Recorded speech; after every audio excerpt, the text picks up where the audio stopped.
दोस्तों, आज इस मशीन के अंदर ये बताऊंगा कि ओवरलॉक अगर जैसे नम दे रहा हो, जैसे ये कपड़े को नम दे रहा हो, सुखाड़ रहा हो कपड़े को छोटा कर दे रहा है, तो ये मसला किस तरीके से हल किया जाएगा। तो मैं मशीन आपको चला के दिखाता हूँ। जैसे ये मैं चलाता हूँ तो ये आपको दिख रहा होगा कि ये सही कपड़े को नहीं खींच रहा है। दोस्तों, इसको मैं चलाता हूँ तो ये आपको दिख रहा होगा कि ये बिल्कुल कपड़े को छोटा कर दे रहा है, कपड़े में नम दे रहा है। इस साइड पे भी नम दिया हुआ है, ये मैंने पहले चलाया था, और अभी इस पे भी नम दिया हुआ है। हर कपड़े पे ऐसा कर रहा है, किसी भी कपड़े पे साफ़ नहीं चल रहा है। मैं दूसरा नया साफ़ कपड़ा लगाता हूँ और ये आपको चला के दिखाता हूँ। इधर आपको दिख रहा होगा ये कपड़े में नम आ रहा है, तो ये बिल्कुल जाम जाम करके सिलाई निकाल रहा है इस तरीके से। दोस्तों, इसके अलावा दूसरे कपड़े पे भी आपको चला के दिखाते हैं। ये इस तरीके का नम दे दे रहा है, बिल्कुल कपड़े को ऐसे छोटा कर दे रहा है। तो ये मसला किस तरीके से हल करेंगे, किस चीज़ में मसला है, ये भी आपके साथ शेयर करेंगे। दोस्तों, इसका हम टाका छोटा करके देखते हैं। इधर से बटन दबा के हमने व्हील को अपनी तरफ घुमाना है, तो ये टाका भी हमने बिल्कुल छोटा कर लिया है। तो ऐसे में मशीन को कपड़ा नहीं खींचना चाहिए। अगर मशीन कपड़ा खींचे तो ये इस तरीके का कपड़ा खींच रहा है, बिल्कुल नम दे दे रहा है, ख़राब कर दे रहा है सिलाई को। और ऑलरेडी जब हम टाका बंद कर दें, बिल्कुल स्टिच काउंटर का टाका बिल्कुल बंद कर दें, तो कपड़ा तो खींचना ही नहीं चाहिए, लेकिन ये फिर भी कपड़ा खींच रहा है। तो अगर हम टाका बड़ा करते हैं, यहाँ से इधर से बटन दबा के व्हील घुमाएंगे और व्हील को आगे की तरफ ऐसे घुमाएंगे तो टाका बड़ा हो जाएगा। तो टाका बड़ा होने में देखते हैं किस तरीके का चल रहा है ये।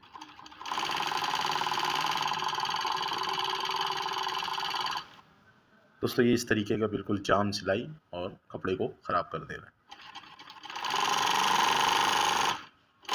तो ये मसला किस तरीके से हल करेंगे। दोस्तों, लाइट कपड़े पे तो आपको दिखा दिया कि किस तरीके का चल रहा है। अब ये हम थोड़ा सा हुड का मोटा कपड़ा लगा लेते हैं।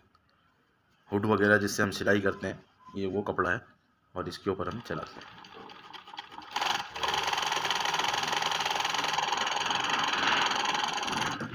तो दोस्तों, मोटा कपड़ा जो है ये आपको दिख रहा होगा, ये सही सिल दिया है इसने।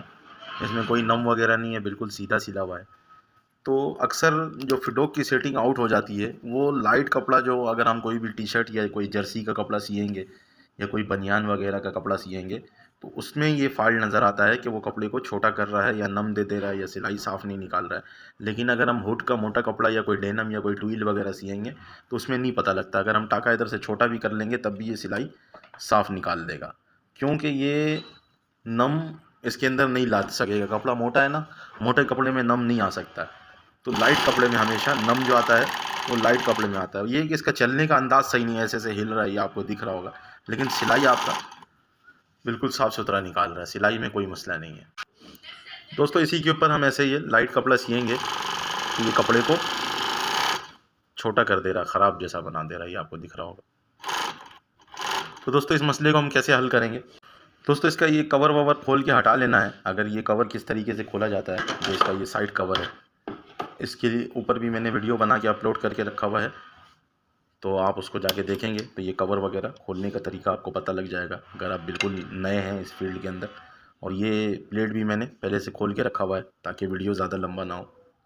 और हम इसका स्टिच काउंटर देख लेंगे। स्टिच काउंटर से पहले हमने इसका फिडोक देख लेना, फिडोक का चलना, कि अभी जैसे हम व्हील घुमाते हैं, एक तो ये फिडोक आगे जाके टकर रहा है यहाँ पे, और दूसरा क्या है कि जब हमारा निडल अभी अंदर गया ही नहीं है, निडल ऊपर ही है और फिडोक पीछे जाना शुरू हो जा रहा है। तो फिडोक का सेटिंग यानी कि स्टिच काउंटर का सेटिंग हमारा सही नहीं हुआ है। तो स्टिच काउंटर का सेटिंग कैसे करेंगे, तो सबसे पहले तो आपको ये मालूम होना चाहिए कि स्टिच काउंटर में कितना स्क्रू लगा हुआ होता है। ये हमारा स्टिच काउंटर है।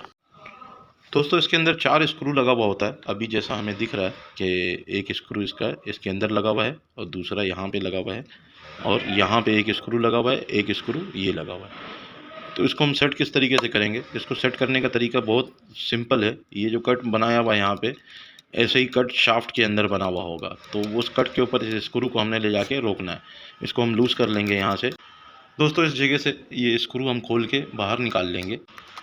ये हमने इस तरीके से खोल के बाहर निकाल लेना है और कट मार्क को इसके सामने लाना है। तो ये दूसरा स्क्रू को हम खोलेंगे, पूरा नहीं, बाहर नहीं निकालेंगे, इसको सिर्फ इस कट से उतार लेंगे क्योंकि स्क्रू उल्टा टाइट हो गया है। जो हमने कट पे टाइट करना था वो कट पे नहीं टाइट किया है और वो आम जगह पे टाइट कर दिया। अभी हमने यहाँ से कट मार्क को अपनी तरफ लाना है। दोस्तों यहाँ से हमने ऐसे एलकी से फंसा लेना है और इसको हम मूव करेंगे ऐसे। इसको हमने कट पे ले आना है ऐसे पकड़ के और हम ऐसे मूव करते जाएंगे। ये कट इसका बिल्कुल सामने आ गया है यहाँ पे। और अब हम यहाँ पे स्क्रू लगा लेंगे। दोस्तों हैंडल वाला एलकी यहाँ पे सही नहीं लग रहा है तो मैं पेचकस से फ़िलहाल इसको ऐसे चढ़ा लूँगा और चढ़ा के इसको थोड़ा सा टाइट करेंगे ऐसे, क्योंकि एलकी का जो मुंह बना हुआ है उसके अंदर पेचकस लग जाता है। अभी ये 2-4 चूड़ी हमने इसके अंदर चढ़ा दिया है। अब इस जगह पे हम एलकी ऐसे लगाएंगे और व्हील को हल्का हल्का, एलकी को एक जगह पकड़ के हम व्हील को ऐसे हल्का हल्का घुमाएंगे। तो अभी ये कट मार्क पे नहीं चढ़ा है, थोड़ा सा इसको यहाँ पे टाइट करेंगे और फिर दोबारा एक चूड़ी हमने टाइट किया और फिर दोबारा हम ऐसे व्हील घुमा के देखेंगे। तो अभी भी नहीं चढ़ा है, फिर हम थोड़ा सा टाइट करेंगे और फिर हम व्हील घुमा के ऐसे देखेंगे। तो हमने इसको कट मार्क पे लाजमी चढ़ाना है। जब ये कट मार्क पे चढ़ेगा तो व्हील अटकना शुरू हो जाएगा खुद ब खुद। अभी जैसे व्हील अटकना शुरू हो गया है, अब इधर आके रुक जाता है और उस तरफ भी जाके ऐसे रुक जाता है। तो ये कट मार्क के ऊपर फंस गया है स्क्रू। अब हमने इसको ऐसे हिला हिला के हल्का हल्का टाइट करते जाना ताकि ये बिल्कुल कट मार्क पे अच्छी तरीके से जाके बैठ जाए।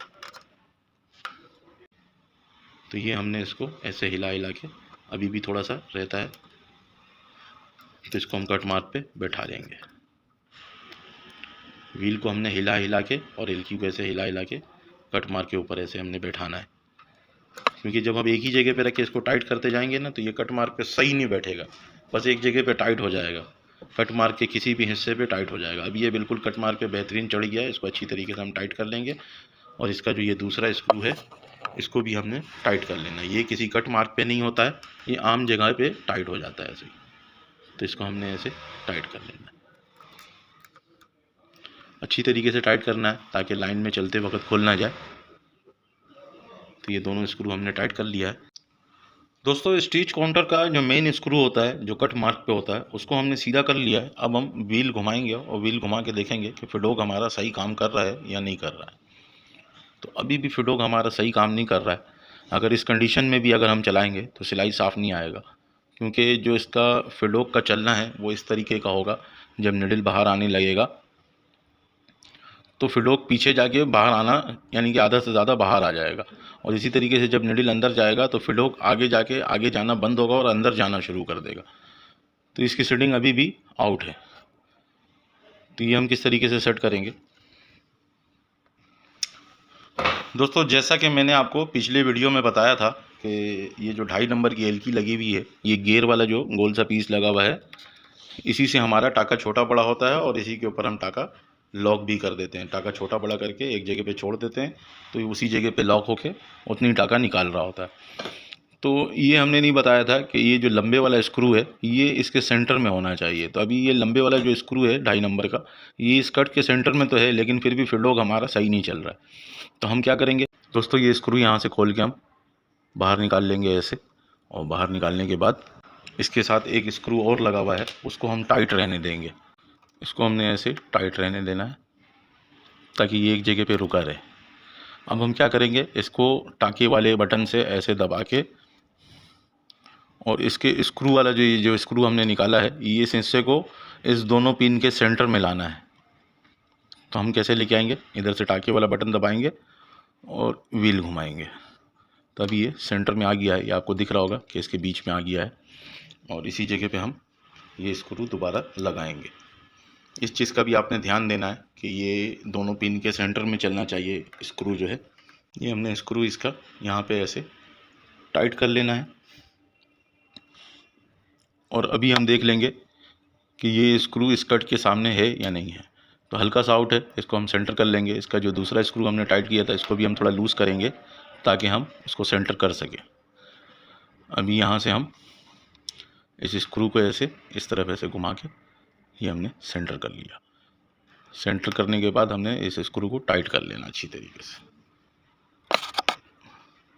तो अभी जो हमारे फिडोक का चाल है वो बिल्कुल सही हो जाएगा। यही टाइमिंग है इसका, यही सब कुछ है। अगर आप इसी तरीके से सेट करेंगे तो आपका फिडोक अगर उल्टा चल रहा है तो सीधा हो जाएगा, अगर कपड़ा सही नहीं खींच रहा है, नम दे रहा कपड़े में, तो वो भी सही हो जाएगा। दोस्तों अभी हम इसका फिडोक का चलना देखेंगे। तो मेरे हिसाब से ये बिल्कुल अभी ओके है, यही इसका जेन्युइन टाइमिंग है। दोस्तों टाका छोटा भी करके देख लेंगे, इधर से बटन दबाएंगे और टाके को हमने छोटा कर लेना है और बटन को छोड़ के चेक कर लेंगे। तो फिडोक एक ही जगह पे ऊपर नीचे करना चाहिए। और इसी तरीके से जब हम बटन दबा के टाके को बड़ा करेंगे, दोस्तों टाका बड़ा करके भी हम देख लेंगे कि फिडोक कहीं आगे इस जगह पे तो नहीं टकर रहा है, या व्हील घुमा के फिर हम देखेंगे जब फिडोक ये से पीछे आके बाहर निकल रहा है तो इस जगह पे जो इसका मक्खी फिडोक है ये कहीं टक्कर तो नहीं रहा है। इसी तरीके से इसका जो बैक साइड पे फिडोक लगा हुआ है, डिफरेंडर फिडोक, ये भी इस जगह पे कहीं टक्कर तो नहीं रहा है, तो ये बिल्कुल ओके है। इसको हम चला के देख लेते हैं। इसका कवर यहाँ पे लगा लेंगे। दोस्तों मशीन को हम चला के देख लेंगे कि ये सही चल रहा नहीं चल रहा। दोस्तों जब शुरू में मैंने चला के दिखाया था तो यहाँ पे कपड़े को ऐसे इकट्ठा कर रहा था, अभी वो चीज़ ख़त्म हो गया इसके अंदर, और सिलाई भी बिल्कुल बेहतरीन साफ़ आ रहा है। इसी तरीके से साफ़ सिलाई आना चाहिए। तो टाका बड़ा कर लेते हैं, बड़ा करके देख लेते हैं चला के। ये भी हमने इसका टाका बड़ा कर लिया और अब हम इसको चला लेते हैं। तो ये बेहतरीन सिलाई आ रहा, कपड़े में नम भी नहीं आ रहा। इसी तरीके से इस कपड़े के ऊपर भी हम चला के दिखाते हैं आपको।